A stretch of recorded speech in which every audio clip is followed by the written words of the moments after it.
എപ്പിസോഡിന്റെ തുടക്കത്തിൽ നമ്മൾ കാണുന്നത് അങ്ങനെ ജിന്നുവും എയ്മിങ്ങും അവരുടെ ഫ്രണ്ട്സ് എല്ലാരും കൂടി ഒത്തുകൂടി ഇരിക്കുന്നതാണ്. അങ്ങനെ ഫുഡൊക്കെ ഒന്നിച്ച് കുക്ക് ചെയ്ത് ഇരുന്ന് സംസാരിച്ച് കഴിച്ചുകൊണ്ടിരിക്കുന്ന ടീമെല്ലാം ഫാങ് ആകട്ടെ ജിന്നുവിന്റെയും എയ്മിങ്ങിന്റെയും റിലേഷൻ, എയ്മിങ്ങിന്റെ വീട്ടിൽ അറിയുന്ന ടീം അവർ ഇവന്റെ സാമ്പത്തിക ഭദ്രതയെ പറ്റിയൊക്കെ ചോദിച്ച് മനസ്സിലാക്കും. എന്തെങ്കിലുമൊക്കെ കുറ്റവും കുറവും കണ്ടുപിടിക്കാൻ സാധ്യതയുണ്ടെന്ന് അറിയാവുന്നതുകൊണ്ട് തന്നെ അവനോട് എന്തെങ്കിലുമൊക്കെ ഇൻഷുറൻസ് എടുക്കണം, കുഞ്ഞുങ്ങളുണ്ടാവുമ്പോൾ അവരുടെ എഡ്യൂക്കേഷന് വേണ്ട കാര്യങ്ങൾ സെറ്റ് ചെയ്യണം എന്ന കാര്യങ്ങളൊക്കെ പറയുമ്പോൾ ജിന്നു അതൊക്കെ കേൾക്കുന്നുണ്ട്. അങ്ങനെ പോകുന്ന ടീം ജിന്നു ഫാങ്ങി പറഞ്ഞ കാര്യം ഓർത്ത് ടെൻഷൻ ആവണ്ടെന്ന് എയ്മിങ് പറയുന്നുണ്ടായിരുന്നു. കൂട്ടുകാരെ പോലാണെങ്കിലും ഒരു ചേച്ചിയുടെ കെയറും ഫാങ് തന്നോട് കാണിക്കാറുണ്ട്, അതുകൊണ്ട് തന്റെ കാര്യത്തിലെ ശ്രദ്ധ കൂടുതലുള്ളത് കൊണ്ട് പറഞ്ഞതാണെന്നും അവൾ പറയുന്നു. എന്തായാലും ഇവരാകട്ടെ അന്ന് ഹാപ്പി ആയി ടൈം സ്പെൻഡ് ചെയ്യുന്നുണ്ട്. അവന്റെ കൂടെ ഒന്നിച്ചുള്ള ടൈം ചില ഫോട്ടോസ് ഒക്കെ എടുത്ത്, അവൾ മുഖം വ്യക്തമാവുന്നില്ല, ഇവരുടെ കൈയൊക്കെ കാണുന്നുള്ളൂ, പക്ഷെ അങ്ങനത്തെ ഫോട്ടോസ് ഒക്കെ എടുത്ത് സോഷ്യൽ മീഡിയയിൽ പോസ്റ്റ് ചെയ്യുന്നുണ്ടായിരുന്നു അവളുടെ ബോയ് ഫ്രണ്ട് എന്ന രീതിക്ക്. ഈ ഒരു പോസ്റ്റ് ഒക്കെ തന്നെ മിസ്റ്റർ കൈ കാണുന്നുണ്ട്. കൈക്ക് യാതൊരുവിധ സമാധാനവും ഇല്ല. വിളിച്ചിരിക്കുന്നത് കൈ അതിന്റെ ഇടയിൽ പലതവണ ഇത് കണ്ട് വിളിക്കുന്നുണ്ടെങ്കിലും അവൾ കോൾ ഒന്നും എടുക്കുന്നില്ല.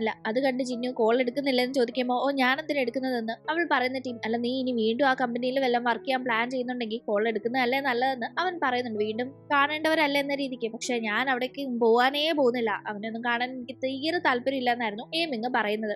അടുത്ത ദിവസം മുത്തശ്ശിയെ ഡിസ്ചാർജ് ചെയ്യാനായി ഹോസ്പിറ്റലിലേക്ക് ഇവർ പോകുന്നു. ഡിസ്ചാർജ് ആയതുകൊണ്ട് തന്നെ മുത്തശ്ശിക്ക് നൽകാനായി ഒരു ബൊക്കെ ഓർഡർ ചെയ്തിട്ടുണ്ടായിരുന്നു. അങ്ങനെ ആ ഒരു ബൊക്കെ ഡെലിവറി വന്നു എന്ന് അറിഞ്ഞുകൊണ്ട് അത് വാങ്ങാനായി എയ്മിങ് എണ്ണിക്കുന്ന സമയത്തേക്ക് എയ്മിങ്ങിന് ഒരു കോളും വരുന്നുണ്ട്. വിളിച്ചിരിക്കുന്നത് കൈയാണ്. അവളെ കാണണം, ഇവിടെ എത്തിയിട്ടുണ്ടെന്ന് കൈ പറയുമ്പോൾ ഒരു അർജന്റ് കാര്യം കൂടി പറയാനുണ്ടെന്ന് പറയുന്നുണ്ട്. എനിക്കൊന്ന് കേൾക്കണ്ടെന്ന് പറഞ്ഞ് അവൾ കോള് കട്ട് ചെയ്യുമ്പോഴേക്കും അകത്ത് മുത്തശ്ശിയും ജിന്നുവും സംസാരിക്കുന്നത് അവൾ കേൾക്കുന്നുണ്ട്. മുത്തശ്ശി ആ വീടൊക്കെ വിറ്റ് എയ്മിങ് ജിന്നുവും വേണമെങ്കിൽ എയ്മിങ്ങിന് സിറ്റി പോയി സെറ്റിൽ ചെയ്യാൻ ഇഷ്ടമെങ്കിൽ അവിടേക്ക് പൊക്കോ എന്നൊക്കെ പറയുമ്പോൾ മുത്തശ്ശി ഞങ്ങളുടെ ഈ റിലേഷൻ എന്ന് മുത്തശ്ശി അത്ര വലിയ കാര്യമായിട്ട് കണ്ട് മുത്തശ്ശിയുടെ സമ്പാദ്യം ഒന്നും തരണ്ടെന്നില്ല അവൻ പറയുന്നത് അവൾ കേൾക്കുന്നുണ്ട്. ഇവരുടെ റിലേഷൻ വലിയ സംഭവമൊന്നും അല്ല, അതിനുവേണ്ടി മുത്തശ്ശി കാശൊന്നും മുടക്കണ്ടെന്ന രീതിക്കാണ് അവൻ പറയുന്നത്. എന്തോ അത് കേൾക്കുമ്പോൾ അവൾക്ക് സങ്കടാവുന്നുണ്ട്. മുത്തശ്ശിയുടെ കാശിന് വേണ്ടിയല്ല, പക്ഷെ ഇവരുടെ റിലേഷൻ അവൻ എന്തോ ഇങ്ങനെ പറഞ്ഞല്ലോ എന്ന രീതിക്ക്. അതുകൊണ്ട് തന്നെ അവളാകട്ടെ ബൊക്കെ ഒന്ന് പോയി കളക്ട് ചെയ്യുന്നു പറഞ്ഞ് അവന് മെസ്സേജ് അയച്ച് അവനോടൊന്നും പറയാതെ നേരെ കയ്യെ കാണാനേ പോകുന്നുണ്ട്. അങ്ങനെ കയ്യെ ഫാങ്ങിന്റെ ഷോപ്പിന് അടുത്ത് തന്നെയുള്ള ഒരു കഫേയുടെ അവിടെ എയ്മിങ് കണ്ട് സംസാരിക്കുമ്പോഴേക്കും ഫാങ്ങിനെ പ്രപ്പോസ് ചെയ്യണമെന്ന് ചെങ്ങിന് തോന്നുന്നുണ്ട്. അവൻ ആ ഒരു കാര്യം ജിന്നുവിനോട് പറഞ്ഞ് ജിന്നുവിനെ ഒരു ധൈര്യത്തിന് കൂടെ വിളിക്കുകയാണ്. കൂടെ വന്ന ഇച്ചിരി കാശ് കൂടുതൽ തരാന്നൊക്കെ പറഞ്ഞാണ് വിളിക്കുന്നത്. അങ്ങനെ ജിന്നുവും കൂടെ പോകുമ്പോഴേക്കും ഷോപ്പിന്റെ അവിടെ എത്തുമ്പോൾ ചെങ്ങിന് പ്രപ്പോസ് ചെയ്യാനൊന്നും ഒരു ധൈര്യവും ഇല്ല. അങ്ങനെ അവർ അതും പറഞ്ഞ് റോഡിൽ നിൽക്കുമ്പോൾ ആക്ച്വലി അവിടെയുള്ള കഫേയില് എയ്മിങ് ഒരാളുടെ കൂടെ ഇരിക്കുന്ന കാഴ്ച ജിന്നു കണ്ടിരുന്നു. ഇതേ ടീം അവിടെ ഫാങ് ഇവരെ കണ്ട് ഇവർ എയ്മിങ് അവിടെ കൈയുടെ കൂടെ ഇരുന്ന് സംസാരിക്കുന്നത് കണ്ട് തെറ്റിദ്ധരിക്കാതിരിക്കാൻ വേണ്ടി ഇവരെ ഡിസ്ട്രാക്ട് ചെയ്യാൻ നോക്കുന്നുണ്ട്. അങ്ങനെ അവൾ അവരെ ഷോപ്പിലേക്ക് വിളിക്കുമ്പോൾ ശരി നിങ്ങൾ പോ ഞാൻ തിരിച്ചു പോകാന്ന് പറഞ്ഞ് ജിന്നു ഒന്നും മിണ്ടാതെ അവിടെ നിന്ന് മടങ്ങി പോകുന്നു. അങ്ങനെ ഫാങ്ങിന്റെ ഷോപ്പില് ഫാങ് ചെങ്ങിനെ പിടിച്ചു നിർത്താണ്. അവൻ പുറത്തിറങ്ങുമ്പോൾ എയ്മിങ്ങിനെ അവിടെ കാണാതിരിക്കാനേ ഈ ഒരു ടീം നിനക്ക് ഞാൻ ഡ്രസ്സ് അയച്ചു തരാന്നൊക്കെ പറഞ്ഞ് അവന്റെ ഡ്രസ്സിന്റെ അളവൊക്കെ എടുത്ത് അവനെ ഡിസ്ട്രാക്ട് ചെയ്യുമ്പോഴേക്കും അവിടേക്ക് ഒരു ലേഡി എത്തുന്നുണ്ട്. ആരാ ഈ പയ്യൻ എന്ന് ഫാങ്ങിനോട് തിരക്കുമ്പോൾ ഇത് എനിക്ക് എന്റെ അനിയനെ പോലെയാ, വളരെ ക്ലോസ് ആണെന്നെല്ലാം അവൾ പറയുമ്പോൾ അവന്റെ നെഞ്ചു പൊട്ടുന്നു. ഇതേ ടീം ആ ലേഡി മോൻ കല്യാണം കഴിച്ചിട്ടില്ലെങ്കിൽ ഞാൻ നല്ല പ്രപ്പോസൽസ് കൊണ്ടുവരാം, ഞാനൊരു മാച്ച് മേക്കർ ആണെന്നൊക്കെ പറയുമ്പോൾ എനിക്കൊരു പെൺകുട്ടി ഇഷ്ടമാണെന്നെല്ലാം അവൻ പറയുമ്പോൾ ആ ലേഡി പിന്നെ ഒന്നും പറയുന്നില്ല. എന്തായാലും അവർ പോയി കഴിയുമ്പോൾ ആരാ പെൺകുട്ടി, നിനക്കൊരാളെ ഇഷ്ടമാണെന്ന് പറഞ്ഞല്ലോ, ആരാ അത് എനിക്കറിയാവുന്ന ആളാണെന്നെല്ലാം ഫാങ് തിരക്കുമ്പോൾ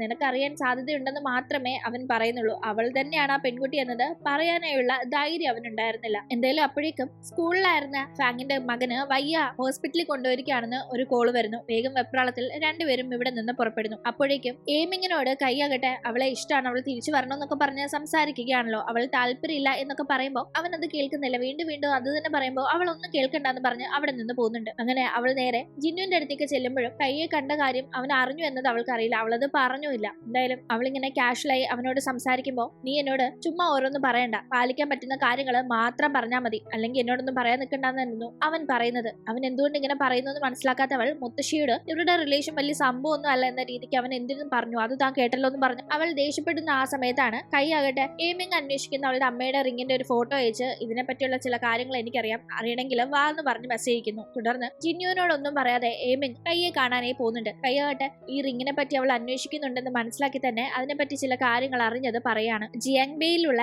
വാങ് എന്ന ഒരാളാണ് ഈ ഒരു റിങ് ഇപ്പൊ കൈവശം വെച്ചിരിക്കുന്നത്. ജിയാങ് ബേയിലേക്ക് എന്റെ കൂടെ വന്ന കണ്ടുപിടിക്കാന്നൊക്കെ കൈ പറയുമ്പോൾ എയ്മിങ് അതിന് തയ്യാറാവുന്നു. അവൾ തിരിച്ച് വീട്ടിലേക്ക് എത്തുമ്പോഴേക്കും ആ മഴയത്ത് അവൾ വരാനായി ജിന്നു വെയിറ്റ് ചെയ്ത് നിൽക്കായിരുന്നു. ഞാൻ ജിയാങ് ബേയിലേക്ക് പോവാണെന്ന് അവൾ പറയുമ്പോൾ എന്തിനാ പോകുന്നതെന്ന് അവൻ തിരക്കുന്ന ടീം എന്റെ അമ്മയുടെ കാര്യങ്ങൾ കണ്ടെത്താനാണെന്ന് അവൾ പറയുന്നുണ്ട്. അമ്മ എന്തിനാണ് മരിച്ചത്, അമ്മയുടെ ആ ഒരു മോതിരം എങ്ങനെ നഷ്ടപ്പെട്ടു, അത് ആരുടെ കയ്യിലാണ് എന്ന കാര്യങ്ങൾ അറിയണം. അതിനിപ്പോ കൈക്ക് എന്നെ സഹായിക്കാൻ കഴിയുമെങ്കിൽ ഞാൻ പോട്ടെ എന്ന് പറയുമ്പോൾ നീ നേരത്തെയും കയ്യെ കാണാനാ പോയെന്ന് എനിക്കറിയാം, പക്ഷെ നീ എന്നോട് അവൻ വിളിച്ചാൽ ഫോൺ എടുക്കില്ല, കാണാൻ നോക്കിയാ അതിന് തയ്യാറാവില്ല എന്നൊക്കെ വെറുതെ പറഞ്ഞതല്ലേ, എന്നിട്ട് നീ ഇപ്പോ അവന്റെ ഒരു കളിപ്പാട്ടം പോലെ ആയില്ലേ, അവൻ ഈ ഒരു മോതിരത്തിന്റെ കാര്യം പറഞ്ഞ് നിന്നെ വെറുതെ യൂസ് ചെയ്യാൻ നോക്കുക, അത് നിനക്ക് മനസ്സിലാവുന്നില്ല എന്നൊക്കെ ചോദിച്ച് അവൻ ദേഷ്യപ്പെടുന്നുണ്ടായിരുന്നു. പക്ഷെ കൈ പറയുന്നത് സത്യമാണോ അല്ലയോ എന്നൊക്കെ അവിടെ ചെന്ന് കാര്യങ്ങൾ അന്വേഷിച്ചാലല്ലേ അറിയൂ. അതുകൊണ്ട് എന്തായാലും പോയേ പറ്റുന്ന നിലപാടിലായിരുന്നു എയിമിങ് ഉണ്ടായിരുന്നത്. ആ ഒരു കാര്യങ്ങൾ അറിഞ്ഞ ശേഷം താൻ തിരിച്ചു വരുമെന്ന് അവൾ പറയുമ്പോഴും അത് ജിന്നുവിനെ സമാധാനപ്പെടുത്തുന്നില്ല. അങ്ങനെ വീണ്ടും നമ്മൾ ഹോസ്പിറ്റലിൽ കാണുമ്പോൾ അവിടെ കാര്യം അറിഞ്ഞ് വേഗം തന്നെ ഫാങ്ങും ചെങ്ങും എത്തിയിട്ടുണ്ടല്ലോ. അവരവിടെ എത്തി കാര്യങ്ങളൊക്കെ ഒന്ന് സെറ്റിൽ ചെയ്ത ശേഷമാണ് ഫാങ്ങിന്റെ ഹസ്ബൻഡ് അങ്ങോട്ടേക്ക് വരുന്നത്. അയാൾ വന്നപാടെ ഫാങ്ങിനോട് ഭയങ്കരമായി ഈ ഡിവോഴ്സ് എങ്ങനെയും മാറ്റണം, ഇത് ശരിയാവില്ല, കുഞ്ഞിനെ ഓർത്തെങ്കിലും മാറ്റണം എന്നൊക്കെ പറഞ്ഞ് കൺവിൻസ് ചെയ്ത് സംസാരിക്കുകയാണ്. ഇയാൾക്ക് യാതൊരു ഉത്തരവാദിത്വം ഇല്ല, കുഞ്ഞിന് വയ്യാന്നുള്ള കാര്യം എപ്പോഴേ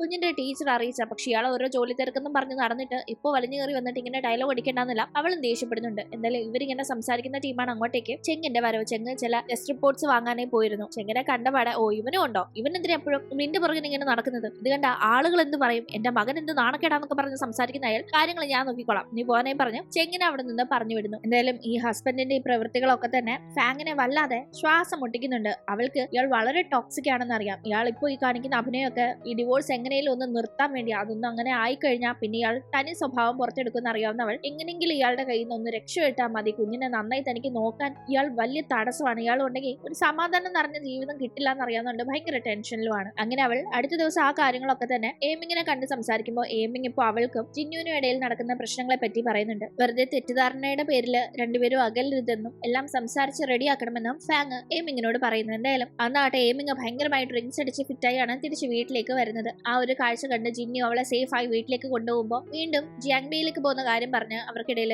സംസാരം ശരിയാവുന്നില്ല. അതുകൊണ്ട് തന്നെ അവിടെ നിന്ന് പോകുന്നവൻ മുത്തശ്ശിയെ കണ്ട് കാര്യങ്ങൾ പറയുമ്പോൾ മുത്തശ്ശി നിനക്കും അവളുടെ കൂടെ പൊക്കൂടെ, അവളുടെ സാഹചര്യവും കാര്യങ്ങളും മനസ്സിലാക്കി നിനക്ക് അവളെ കൂടെ നിന്ന് സഹായിച്ചൂടെ എന്ന് പറയുമ്പോൾ മുത്തശ്ശിക്ക് അറിയാലോ ഞാൻ ആ നാട്ടിലേക്ക് പോകാനായിട്ട് എന്താ മടിക്കുന്നതെന്ന്, അതിപ്പോ ഞാൻ എങ്ങനെ ഇനി അവിടെ പോവാന്നൊക്കെ അവൻ പറയുന്ന ടീം. അത് നിനക്കും എനിക്കൊക്കെ അറിയാവുന്ന കാര്യം, പക്ഷെ അത് അവൾക്ക് അറിയില്ലല്ലോ. അതുകൊണ്ട് നീ ഈ ചെയ്യുന്ന കാര്യങ്ങൾ അവളുടെ ഉള്ളിൽ സങ്കടം ഉണ്ടാക്കും, അതിന് അവളെ കുറ്റം പറഞ്ഞിട്ട് കാര്യമില്ലെന്ന് മുത്തശ്ശി പറയുന്നുണ്ട്. എന്തായാലും അടുത്ത ദിവസം തന്നെ ജിയാങ്ബയിലേക്ക് പോകാനേ ഇരിക്കുകയാണ് എയിമിങ്. അവൾ ജിന്നു തന്നോട് ഈ കാണിക്കുന്നതിന്റെ ഒക്കെ പേരിൽ ഭയങ്കര കലിപ്പിലുമാണ്. അതുകൊണ്ട് തന്നെ ഇവർ പ്രണയിക്കാനായി ആരംഭിച്ച ശേഷം നടാനെ കുറെ പൂക്കളും ചെടികളും ഒക്കെ അവൾ ഓർഡർ ചെയ്തിട്ടുണ്ടായിരുന്നു, അവനെ കൊണ്ട് ഗാർഡൻ സെറ്റ് ചെയ്യിപ്പിക്കണം എന്ന രീതിക്ക്. പക്ഷെ ഇപ്പൊ അത് ഡെലിവർ ആവുമ്പോഴേക്കും അത് പേ ചെയ്തതാണെങ്കിൽ പോലും വാങ്ങാൻ തയ്യാറാവാതെ ഡെലിവറി ഏജന്റിനോട് അവിടെ കാണും കളഞ്ഞിട്ട് പോകാനായിട്ട് അവൾ ദേഷ്യത്തിൽ പറയുന്നുണ്ട്. തുടർന്ന് അയാൾ അത് അവിടെയുള്ള വലിയ വേസ്റ്റ് ബാസ്ക്കറ്റിന്റെ അവിടെ വെച്ചിട്ട് പോകുന്ന കാഴ്ചയൊക്കെ തന്നെ ജിന്നു കാണുന്നുണ്ട്. ഇവൻ അവളെ അക്സെപ്റ്റ് ചെയ്യുന്നില്ല എന്ന് കണ്ടപ്പോൾ അന്ന് നട്ട ചെടികൾ പിഴുതെറിഞ്ഞ് അവൾ ഇപ്പൊ പ്രണയിക്കാനായി ആരംഭിച്ച ശേഷം നല്ലൊരു പൂന്തോട്ടം ഒന്നിച്ച് ഉണ്ടാക്കി എടുക്കണം എന്ന ഒരു ആഗ്രഹത്തില് വാങ്ങിച്ച ചെടികളൊക്കെ തന്നെ ഇപ്പോ വേണ്ടാന്ന് കളഞ്ഞിരിക്കുകയാണ്. അങ്ങനെ പിന്നീട് നമ്മൾ കാണുന്നത്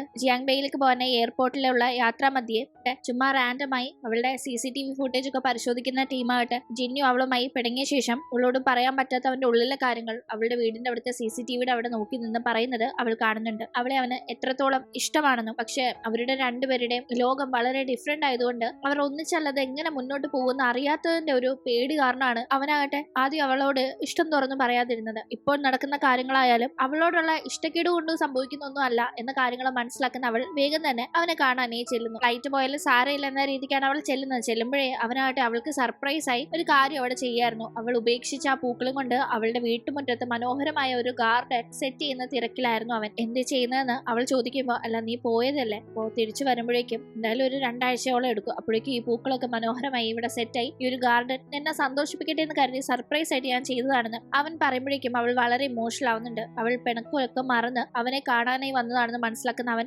ഒട്ടും താമസിപ്പിക്കാതെ അടുത്ത സ്റ്റെപ്പ് എടുക്കുന്നു. വേഗം തന്നെ അവൻ അവളെ മാരേജിന് പ്രപ്പോസ് ചെയ്യാണ്. അത് വളരെ പെട്ടെന്നായി പോയോ എന്നൊന്നും അവൾക്ക് തോന്നുന്നില്ല, കാരണം അവൾ ഒരുപാട് ആഗ്രഹിച്ചിരുന്ന മൊമെന്റ് ആയിരുന്നു അത്. അങ്ങനെ അവർ അടുത്ത ദിവസം തന്നെ പോയി മാരേജ് രജിസ്റ്റർ ചെയ്യാനായി നിൽക്കുന്നുണ്ട്. അവിടെ വെച്ചാണ് ഫാങ്ങിനെ പോലും കാര്യങ്ങൾ വിളിച്ചറിയിക്കുന്നത്, കാരണം അതിന്റെ ഇടയിലെല്ലാം അറേഞ്ച് ചെയ്യുന്നതിന്റെ തിരക്കിലായിരുന്നു. കാരണം ഈ കാര്യങ്ങൾ കഴിഞ്ഞിട്ട് വേണം തിരിച്ച് ജിയാങ്ബയിലേക്ക് എയിമിങ്ങിന് പോകാനായി. എന്തായാലും ഇന്നലത്തെ ഫ്ലൈറ്റ് മിസ്സായി, ഇനി അടുത്ത ഫ്ലൈറ്റ് ടിക്കറ്റ് ഒക്കെ എടുത്ത് സെറ്റ് ആയിരിക്കുകയാണ്. അങ്ങനെ മാരേജ് വളരെ സന്തോഷകരമായി അവർ രജിസ്റ്റർ ചെയ്യുന്നുണ്ട്. അതിനുശേഷം സർട്ടിഫിക്കറ്റ് വാങ്ങി നേരെ പോകുന്നത് എയിമിങ്ങിന്റെ കുടുംബ വീട്ടിലേക്കാണ്. അവിടെ മുത്തശ്ശിയും ആന്റിമാരെയും കല്യാണം കഴിച്ച കാര്യം അറിയിക്കുമ്പോൾ ഇത് ഞങ്ങളോട് ഇപ്പോഴാണോ പറയുന്നതെന്ന് ചോദിച്ച് അവർ ദേഷ്യപ്പെടുമ്പോഴേക്കും അവൾ വേഗം ചിന്നുവിനെയും കൂട്ടി അവിടെ നിന്ന് പോകുന്നുണ്ട്. പക്ഷെ അവനായിട്ട് ഞാനൊന്ന് സംസാരിച്ചിട്ട് വരാമെന്ന് പറഞ്ഞ് തിരിച്ചു ചെല്ലുമ്പോഴേക്കും കല്യാണമേ കഴിക്കില്ലാന്ന് ഇവർ വിചാരിച്ചിരിക്കുകയായിരുന്നു എയിമിങ്. കാരണം അവൾ എപ്പോഴും മാരേജിന്റെ കാര്യം പറയുമ്പോൾ ഓരോന്ന് ഉഴപ്പി വിടാണല്ലോ. പക്ഷെ അറ്റ് ലാസ്റ്റ് ഒരു കല്യാണം കഴിച്ചല്ലോ എന്ന കാര്യത്തിൽ സത്യത്തിൽ അവർ ഹാപ്പിയാണ്. അവർ സന്തോഷിക്കുമ്പോഴേക്കും അത് കാണുന്ന ജിന്നു നിങ്ങൾ ആഗ്രഹിക്കുന്ന കണക്ക് ഈ ഫാമിലിയിലേക്ക് നല്ലൊരു മരുമകനായി എയിമിങ്ങിന് നല്ലൊരു കൂട്ടായി ഞാൻ ഉണ്ടാവും, ഫാമിലിയുടെ സർനെയിം എനിക്ക് കുഞ്ഞുങ്ങൾക്ക് ഇടുന്നതിനൊന്നും യാതൊരു എതിർപ്പും ഇല്ലെന്നൊക്കെ പറഞ്ഞവൻ അവിടെ നിന്ന് മടങ്ങുന്നു. ചെങ്ങാകട്ടെ ഫാങ്ങിന്റെ മകനെയും കൂട്ടി ഒരു അമ്യൂസ്മെന്റ് പാർക്കില് ടൈം ചെലവഴിക്കാനായി പോയിരുന്നു. അവിടെ ആ കുഞ്ഞിന്റെ കൂടെ വരുന്നു സംസാരിച്ച് ഗെയിമൊക്കെ കളിച്ചിരിക്കുന്നതിന്റെ ഇടയിലും അവൻ വളരെ അപ്സെറ്റ് ആണെന്ന് മനസ്സിലാക്കുന്ന ചെങ്ങ് കാര്യം തിരക്കുമ്പോൾ അമ്മ അച്ഛനെ ഡിവോഴ്സ് ചെയ്യേണ്ടെന്നാ ഇപ്പൊ തീരുമാനിച്ചിരിക്കുന്നത്. അമ്മയ്ക്ക് ആക്ച്വലി അച്ഛനുമായിട്ടുള്ള ബന്ധം മുന്നോട്ട് കൊണ്ടുപോകാൻ താല്പര്യമില്ല. പക്ഷെ ഈ കുട്ടിക്കാലത്തെ എനിക്ക് എന്റെ പേരൻസ് സെപ്പറേറ്റഡ് ആയാല് സൊസൈറ്റിയിൽ അനുഭവിക്കേണ്ടി വരുന്ന ആ ഒരു സ്ട്രെസ്സും എന്റെ ഫ്യൂച്ചർ എന്താവും എന്നൊക്കെയുള്ള കാര്യങ്ങൾ അമ്മ അലട്ടുന്നുണ്ട്. അതുകൊണ്ട് എനിക്ക് വേണ്ടി അമ്മ ആ ഭാരം ഇറക്കി വെക്കേണ്ടെന്ന് തീരുമാനിച്ചു. പക്ഷെ സത്യത്തിൽ എനിക്ക് അത് ഓർക്കുമ്പോൾ സങ്കടം ഉണ്ടെന്നല്ല ഫാങ്ങിന്റെ മകൻ പറയുമ്പോൾ അത് കേൾക്കുന്ന ചെങ്ങിനും അത് കുറച്ച് സങ്കടമുള്ള കാര്യമാണല്ലേ. പക്ഷെ എന്നിരുന്നാലും അവൻ ആ കുട്ടിയെ സമാധാനിപ്പിക്കുന്നുണ്ട്. നീ നിന്റെ ഹാപ്പിനെസ്സിൽ ഫോക്കസ് ചെയ്യും. വലിയവര് അവരുടെ പ്രശ്നങ്ങൾ ഹാൻഡിൽ ചെയ്തോളും. അതൊന്നും നിന്റെ ഹാപ്പിനെസ്സിനെ തടസ്സപ്പെടുത്തുന്ന ഒന്നായി മാറരുതെന്ന്. അങ്ങനെ മാരേജ് ഒക്കെ കഴിഞ്ഞ് വീട്ടിലേക്ക് എത്തി ഫ്രീ ആയിരിക്കുമ്പോഴേക്കും നാളെ എത്ര മണിക്കാ ഫ്ലൈറ്റ് എന്നെല്ലാം ഏമിങ്ങിനോട് ജിന്നു തിരക്കുന്നുണ്ടായിരുന്നു. നാളെ അവൾ പോവുകയാണെന്ന കാര്യം അവനെ കുറച്ച് അപ്സെറ്റ് ആക്കുന്നുണ്ട്. ആ ടീം അവളാവട്ടെ നമ്മുടെ ഫസ്റ്റ് നൈറ്റ് ചെയ്യുന്ന വെറുതെ അപ്സെറ്റ് ആയി ടൈം കളയല്ലേ എന്ന് പറഞ്ഞ് അന്നത്തെ ദിവസം അവർ ഒന്നിച്ച് സന്തോഷത്തോടെ ചെലവിടുന്നു. അങ്ങനെ അടുത്ത ദിവസം നമ്മൾ കാണുമ്പോഴേക്കും സത്യത്തിൽ ഭയങ്കര സങ്കടമാണ് ജിന്നുവിന് ഏമിങ് പോകുന്നതിൽ. അതിന്റെ കുറച്ച് പരിഭവമൊക്കെ അവൻ കാണിക്കുന്നുണ്ട്. അവനെ കാണിക്കുന്ന പരിഭവമൊക്കെ അവൾക്ക് ഒരുപാട് സന്തോഷം നൽകുന്നുണ്ട്. കാരണം അവൻ അവളെ ഇഷ്ടപ്പെടുന്നതിന്റെ, അവൾ അടുത്തില്ലാതെ സങ്കടപ്പെടുന്നതിന്റെ ലക്ഷണങ്ങളാണല്ലോ അത് എന്ന രീതിക്ക്. എന്തായാലും അവളങ്ങനെ യാത്ര തിരിച്ച് ജിയാങ് ബേയിൽ എത്തുന്നുണ്ട്. എയർപോർട്ടിൽ അവളെ പിക്ക് ചെയ്യാനായി അവളുടെ ഒരു കൊളീഗ് ആയിരുന്ന ആള് തന്നെയാണ് വരുന്നത്. ഈ പയ്യന്റെ പേര് തായ് എന്നാണ്. ഇയാള് തന്നെയാണ് കഴിഞ്ഞ ദിവസം മായിക്ക് വേണ്ടി ജിയാങ് ബേയില് ഒരു ജോലിയുടെ കാര്യം പറഞ്ഞ് ജിന്നു കോണ്ടാക്ട് ചെയ്തിരുന്ന അവന്റെ സുഹൃത്തും. ഇവർക്കപ്പോ കോമൺ ഫ്രണ്ട് ഉണ്ട് എന്നത് നമുക്ക് ഇവിടെ നിന്ന് മനസ്സിലാക്കാം. പക്ഷെ അത് പരസ്പരം അവർക്ക് ഇതുവരെ അറിയില്ല എന്ന് തോന്നുന്നു. എന്തായാലും അങ്ങനെ പിക്ക് ചെയ്ത് കൊണ്ടുപോകുന്ന ടീം ഏമിങ്ങിന്റെ മുഖത്തുള്ള ഒരു പ്രത്യേക ഗ്ലോയും അവൾ ഇടയ്ക്കിടയ്ക്ക് ഒന്ന് എക്സ്ചേഞ്ച് കള്ളച്ചിരിയൊക്കെ ചിരിക്കുന്നതും ഒക്കെ കാണുമ്പോൾ ആരോടെ ചാറ്റിങ്, ബോയ് ഫ്രണ്ട് ആണോ എന്നൊക്കെ ഏമിങ് കല്യാണം കഴിച്ച കാര്യം അറിയാതെ തായി ചോദിക്കുന്നുണ്ടായിരുന്നു. അവൾ കൂടുതൽ ഡീറ്റെയിൽസ് ഒന്നും പറയാൻ നിൽക്കുന്നില്ല. എന്തായാലും ഓഫീസിൽ അവൾ എത്തുമ്പോഴേക്കും അവളിപ്പോ അവിടുത്തെ എംപ്ലോയി അല്ലെങ്കിൽ പോലും അവളുടെ ഫോർമർ കൊളീഗ്സ് ഒക്കെ ഭയങ്കര കാര്യമായിട്ട് അവളെ അവിടെ കണ്ട് സംസാരിക്കുന്നുണ്ട്. അവൾ ഉള്ള സമയത്ത് ഇവരുടെ ഒക്കെ പീരിയഡ് ആയിരുന്നു ഏമിങ്. ആ ടീമൊക്കെ ഉള്ള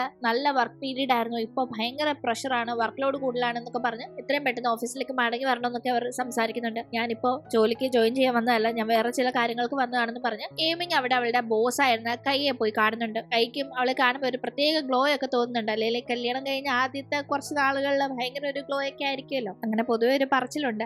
എന്തായാലും കൈയാകട്ടെ അവളോട് കുറച്ച് ഇൻഫോർമൽ ആയ രീതിയിൽ സംസാരിച്ച് തുടങ്ങുമ്പോഴേക്കും ഞാനിവിടെ വന്നത് എന്തിനാണെന്ന് അറിയാലോ, മിസ്റ്റർ വാങ്ങിനെ കാണാനേ. ആ ഒരു റിങ്ങിന്റെ സെല്ലറാണ് അയാളെന്നല്ലേ പറഞ്ഞത്, എനിക്ക് അയാളെ പറ്റിയുള്ള ഡീറ്റെയിൽസ് ഞാൻ പോയി കണ്ടോളാം എന്ന് പറയുമ്പോൾ അങ്ങനെ പെട്ടെന്ന് തരാനൊന്നും പറ്റത്തില്ല. നീ എന്റെ കമ്പനിയുടെ സ്റ്റാഫൊന്നും അല്ലല്ലോ, എന്റെ കമ്പനിയുടെ ക്ലയൻസിന്റെ കാര്യമൊക്കെ പെട്ടെന്ന് നിനക്ക് തരാൻ എങ്ങനെ പറ്റുന്നെല്ലാം ആദ്യം കൈ ഒന്ന് ജാഴ ഇടുന്നുണ്ടെങ്കിലും ഏമിങ് ഒന്ന് തുറച്ചു നോക്കുമ്പോഴേക്കും അത് പിന്നെ നാളെ ഞാനൊരു മീറ്റിംഗ് അറേഞ്ച് ചെയ്തിട്ടുണ്ട് ബാങ്കുമായിട്ട്, നമുക്ക് രണ്ടുപേർക്കും ഒന്നിച്ച് പോയി കാണാമെന്ന് പറഞ്ഞ് കൈ സംസാരിക്കുന്നുണ്ട്. എന്തായാലും അതിന്റെ ഇടയിൽ ഏമിങ്ങിന്റെ കൂടെ ഉള്ള ഒരു ഫോട്ടോ ക്ലിക്ക് ചെയ്ത് തന്റെ വീചാറ്റിൽ പോസ്റ്റ് ചെയ്യാനായി തായി മറന്നില്ല. അവൻ ആ പോസ്റ്റ് ചെയ്തത് ജിന്നു കാണുമ്പോഴാണ് അവന് കാര്യങ്ങൾ ഇങ്ങനെയൊക്കെയാണെന്ന് വ്യക്തമാവുന്നത്. ജിന്നു എന്തായാലും ആ ഫോട്ടോ ഇരുന്ന് നോക്കുന്നത് ചെങ്ങിന്റെ ബാറിന്റെ അവിടെ ഇരുന്നാണ്. ആ ടീം ചെങ്ങും അത് കാണുന്നുണ്ട്. ഓൾറെഡി ഇവരുടെ കല്യാണ കാര്യമൊക്കെ അറിയാവുന്ന ചെങ്ങ് എന്ത് ചെയ്യാനാ, ന്യൂ മാരേജ് ആണെന്ന് പറഞ്ഞിട്ട് വല്ല കാര്യമുണ്ടോ? നിന്റെ അവസ്ഥ കാണുമ്പോൾ എനിക്ക് സങ്കടമുണ്ട്. പിന്നെ ഈ കയ്യെന്ന ആളുടെ അടുത്തേക്ക് ഇപ്പോ ഏമിങ് പോയിരിക്കുന്നത് നിന്റെ മാരേജിന് ഒരു ഭീഷണിയാവാനും സാധ്യതയുണ്ടെന്നല്ല പറയുന്ന ചെങ്ങ്. ഫാങ് ഇപ്പോ ഡിവോഴ്സേ വേണ്ടെന്ന് പറഞ്ഞു നടക്കുക എന്നൊക്കെ ഇങ്ങനെ പറയുന്ന ടീം. അതിന് നിന്റെ അവസ്ഥയല്ല എന്റെ അവസ്ഥ.